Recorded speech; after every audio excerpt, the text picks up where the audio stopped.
जय हिंद, जय भारत। मैं रेबल सदानंद पति इस वक्त पश्चिम बंगाल के दौरे में और पश्चिम बंगाल की वीर धरती में मैं आ चुका हूं और इस वक्त बहुत सारी बातें हैं जो लोगों के बीच होनी चाहिए। वक्त है ये जानना चाहिए कि गोदी मीडिया, वक्त है ये जानना चाहिए कि जिन राज्यों में चुनाव है उन तमाम राज्यों में एक ही दिन में चुनाव हो रहे हैं, लेकिन केवल पश्चिम बंगाल एक ऐसा शहर है जिसमें अलग अलग ऐसा राज्य है जहां अलग अलग चरणों में अलग अलग शहरों के चुनाव किए जा रहे हैं। आखिर ऐसा क्यों हो रहा है ये जानना हमारे लिए बहुत जरूरी है। लेकिन पहले मैं एक बात बताना चाहूंगा कि आज मुंबई के फिल्म इंडस्ट्री पे एक बड़ा अटैक, अनुराग कश्यप जो कि बीजेपी के अगेंस्ट बहुत प्रखर होकर बोलते हैं, मोदी सरकार के अगेंस्ट बहुत प्रखर होकर बोलते हैं, और इनके साथ तापसी पन्नू जो कि बहुत बड़ी अदाकारा है, बहुत ही रिनाउंड मूवीज जिन्होंने दिए हैं। बेबी मूवी आपने इनकी देखी होगी, बहुत सारी मूवीज है इनके एंड अवार्डेड मूवीज है जहां लोगों ने पिंक तो लड़कियों के लिए एक ऐसी मूवी थी जो आज भी हमें झकझोर करते झकझोर देती है। तापसी पन्नू के भी यहां इनकम टैक्स के रेड पूरी जो आप लगा लें, महागढ़ी पंचायत जो है महाराष्ट्र में, सबने ये प्रश्न उठाया कि जो भी सरकार के विरुद्ध अपनी आवाज को बुलंद करने का प्रयास करती है, आज सरकार कहीं ना कहीं उसे दबाने की कोशिश कर रही है। मेरे पीछे का बोर्ड आप देख सकते हैं, मुर्शिदाबाद जिला परिषद। मैं आपको बताना चाहूंगा इस वक्त बंगाल में सुबह की ही यात्रा थी मेरी, अर्ली मॉर्निंग की यात्रा से मैं आया हूं और मैं यहां के स्थानीय क्षेत्रों में अपनी पूरी टीम के साथ हूं। एक एक चीज आपको बताऊंगा और बताना चाहूंगा कि आज दिल्ली में एसएससी जीडी के बच्चों को, एसएससी जीडी 2018 के जो बच्चे हैं उनको गिरफ्तार करके राजेंद्र नगर थाने में ले गया और वो अरेस्ट किए गए। और वो इसलिए अरेस्ट किए गए क्योंकि वो अपना वर्दी मांग रहे थे, अपनी जॉब्स मांग रहे थे। 1.25 लाख बच्चे हैं जिन्होंने एसएससी जीडी का मेडिकल टेस्ट क्लियर किया था, फिजिकल टेस्ट। आज दिल्ली में उनको गिरफ्तार किया गया है। 21-22 फरवरी के दौरान के हादसा आपको मालूम होगा, काफी बच्चों को चोटें आई थी, हाथों में फ्रैक्चर आया था। और बंगला साहब गुरुद्वारे में जहां ये एसएससी जीडी के बच्चे रुके हुए थे, वहां भी इतना प्रेशर क्रिएट कर दिया गया कि उन बच्चों को जगह छोड़कर हटना पड़ा। तो वो लोग बीजेपी कार्यालय के पास दिल्ली में गए थे और वहां से पुलिस उन्हें उठा के थाने में ले गई। तो दोस्तों समझना होगा, युवा रोजगार मांग रहा है तो उन्हें जेल भेजने की तैयारी हो रही है। पूरा इंटरनेट भरा हुआ है इस वीडियो से। और मैंने चूंकि उस मुहिम की शुरुआत की थी और मैं इस वक्त बंगाल में हूं, लेकिन मैं उनके लिए आवाज निरंतर उठाता रहूंगा। और दोस्तों आज आप देख रहे हैं अनुराग कश्यप, आप देख रहे हैं तापसी पन्नू, इनके जैसे लोग जिनके अंदर ये हिम्मत है, जो गलत को गलत कहने की हिम्मत जुटा पा रहे हैं, आज वो किस तरह के सजा के। आप देखिए बंगाल में भी क्या हो रहा है आपको पता है। कभी ममता बनर्जी के भतीजे के पीछे सीबीआई लग जा रही है, इनकम टैक्स, पता नहीं क्या क्या लग जा रहा है, जबकि अभी चुनाव होने वाले हैं। ऐसे फिल्म इंडस्ट्री के जो लोग, स्वरा भास्कर के ऊपर तो इतने सारे एंटी ट्वीट हो जाते हैं क्योंकि स्वरा भास्कर हिम्मत के साथ केंद्र की सरकार की विफलताओं में, सरकार के बारे में बताने में लोगों के बीच आती रही हैं। एक अच्छी अदाकारा है।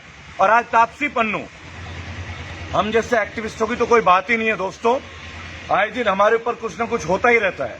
मैं बताना चाहूंगा मेरे फेसबुक के पेज में अब लाइक वाला बटन प्रेस नहीं हो रहा है।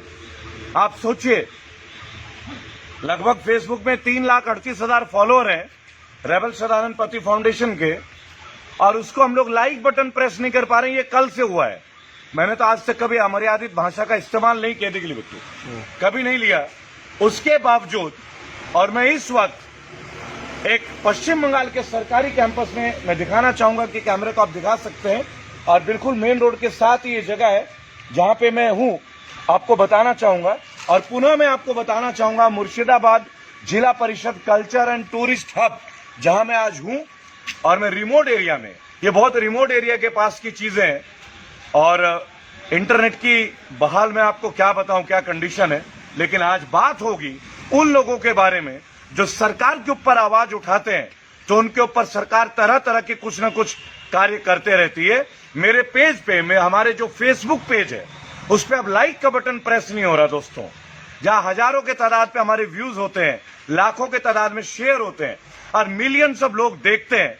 और आपको पता है कि हमने कभी भी अमर्यादित या गैर मर्यादित भाषा का प्रयोग नहीं किया। पश्चिम बंगाल का हमारा दौरा, हम सारी चीजों को कवर करेंगे। हमारी पूरी टीम आ चुकी है, और भी लोग आ रहे हैं, मेरे साथी युवा जर्नलिस्ट। मेरी आज ही कई एक्टिविस्टों से बात हुई है, पूनम पंडित से भी मेरी बात हुई थी, शूटर पूनम पंडित से, और वो भी अपनी रजामंदी मुझे दे चुकी है। उन्होंने बोला बंगाल में आने के लिए तैयार है। आज वो हरियाणा में थी। पूनम जी भी बहुत अच्छा कार्य कर रही हैं, और बंगाल के लिए हम सब एकजुट हैं। मेरा तो ये राज्य भी है, मेरे पुरखों की जो गांव जहां से मेरे दादा परदादा जन्मे, वीर बंगाल की धरती से हूं मैं भी। ये और बात है कि मैं ग्रेटर नोएडा राम राज्य में रहता हूं, और वहां पे कितना बड़ा राम राज्य वो आप देखिए। जब हाथरस में हमारी एक बहन के सामने जो छेड़खानी के केस को झेलती है, उनके सामने उनके पिता का कत्ल कर दिया जाता है, और पुलिस 3.5 घंटे बाद आती है। ये मैं नहीं कहता, ये पूरे इंटरनेट में है, वायरल उस लड़की के खुद के स्टेटमेंट है। आप देख सकते हैं, नेशनल टीवी में देख सकते हैं, आज तक में देख सकते हैं, गोदी मीडिया के अलग चैनलों में देख सकते हैं, लेकिन वो नहीं दिखाएंगे। इसे दिखाना हम जैसे जर्नलिस्टों का काम है। एक लड़की छेड़खानी की शिकार, राम राज्य, बीजेपी शासित प्रदेश उत्तर प्रदेश। अभी हमने योगी आदित्यनाथ को कल बंगाल में देखा था, उनसे उत्तर प्रदेश संभाला नहीं जा रहा है, वो बंगाल आना चाह रहे हैं। सोचिएगा, क्राइम में नंबर 1 है उत्तर प्रदेश, और वो बातें करने आते हैं बंगाल की। अभी कुछ दिन पहले हाथरस के कांड हुआ था, आप जानते हैं, मनीषा वाल्मीकि। कोई हमें बताने की जरूरत नहीं है, पुलिस ने दाह संस्कार किया। अब फिर हाथरस, उससे पहले उन्नाव, कभी लखनऊ, कभी पत्रकारों की हत्या, निर्दोष लोगों की हत्या, लाठीचार्ज। अगर वही राम राज्य आप बंगाल में चाहते हैं तो आपको सोचना पड़ेगा, क्योंकि मैं बीजेपी शासित प्रदेश में रहता हूं, मेरा आधार कार्ड भी वहीं का है, ये भी बताना चाहूंगा। और क्राइम का वहां क्या ग्राफ है, ये आप नेशनल क्राइम रिपोर्ट ब्यूरो से देख सकते हैं। तमाम गूगल को सर्च करके देख लीजिएगा। बंगाल में जहां औरतों के प्रति गंभीर मुकदमे दर्ज नहीं होते हैं, वहां ये लोग आ रहे हैं अपनी सरकार बनाने के लिए। क्या ये उचित होगा? हाथरस कल की घटना, हमारी वीर बहन के सामने उनके पिता को गोलियां से छलनी करके भून के हत्या कर दी जाती है, और वो वीर बेटी सीधी एक बात की इल्तिजा करती कि मुझे कोई मुआवजा नहीं चाहिए, मुझे मेरे पिता के हत्यारों का भी ऐसे ही चाहिए, एनकाउंटर। और वो उत्तर प्रदेश के हमारे सम्मानीय मुख्यमंत्री बंगाल में आते हैं, बंगाल में अपना प्रवचन देते हैं, और बंगाल के बारे में बात करते हैं। पहले उत्तर प्रदेश संभालिए माननीय योगी आदित्यनाथ जी। मैं निवेदन करूंगा, मैं भी आप ही के राज्य का नागरिक हूं, बहुत शर्मिंदा होता हूं जब ये चीजें देखता हूं, बहुत दुख होता है। और फिर अगर आप लोग सोचते हैं कि बंगाल को ये मॉडल बनाएंगे, कदाचित ये नहीं होगा। हजारों एक्टिविस्ट आएंगे, किसान आ रहे हैं ट्रैक्टर लेके, राकेश टिकैत ने भी डिक्लेयर कर दिया। मेरी तमाम टीमों से बात चल रही है, सभी लोगों के साथ है हम लोग। सवाल है भारत को बचाने की, भारत की अखंडता को बचाने की, सवाल है मुल्क को एक करने की। बंगाल में हिंदू मुस्लिम भाईचारा है, यहां रिलीजियस कार्ड मत चलाइए। हाजी नजरुल इस्लाम और गुरुदेव रविन्द्रनाथ टैगोर एक समीकरण है, एक भावना है इस मिट्टी के कण कण में। ये राजा राममोहन रॉय की वीर धरती है, स्वामी विवेकानंद की धरती है, गुरुदेव रविन्द्रनाथ टैगोर की धरती है। यहां बहुत सारे लोगों की कुर्बानियां हैं, बहादुर शाह जफर की कुर्बानियां हैं। आप शायद जानते होंगे, आखिरी नवाब थे, मौत को गले लगा लिया लेकिन गुलामी को नहीं। अब उस बंगाल को आप जातीय समीकरण में, कभी मुंबई में जो फिल्म एक्टर्स तापसी पन्नू जैसी एक वीरांगना, उनके पीछे आपका लगना, कभी अनुराग कश्यप के पीछे लगना, कभी जो सरकार के विरुद्ध बोले उनको, कभी दिशा रवि के ऊपर लगना, टूल किट का गलत प्रकरण और कुछ भी ना पाना। आखिर देश आपको देख रहा है।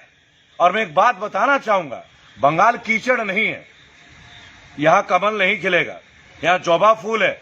यहां तो पानी में कमल हो जाता है, आपके यहां कीचड़ में होता होगा।